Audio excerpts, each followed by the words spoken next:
Handa namang umalalay ang anti-cybercrime group ng Philippine National Police sa forensic audit at analysis ng kontrobersyal ng binansagang Cabral Files o ang listahan ng mga sangkot sa buong flood control scandal.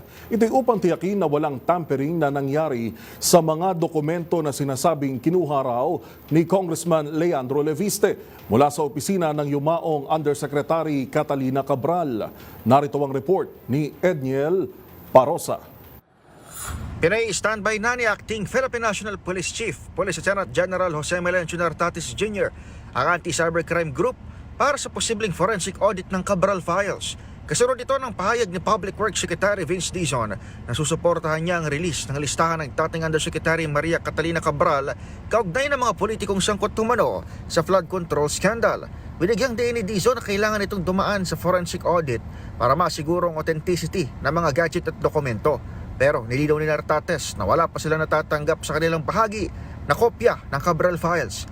Naratili namang handa ang ACG sa kahit anong request para sa kanilang technical assistance sa usapin. Nauna nang sinabi sa DZRH News ni PNP spokesman Police Brigadier General Randolph Tuanyo na nakipag-ugnayan ng Office of the Ombudsman sa PNP ACG makarang i-turn over ng DPWH at tanggapan nito ang ilang computer ni Cabral. Ombudsman na rin naman ang bahalang magbigay sa PNP ACG ng files para sa kaukulang pagsusuri. Para sa MBC TV Network News, ako si Edniel Parosa ng DZRH. Una sa Pilipinas, una sa Pilipino.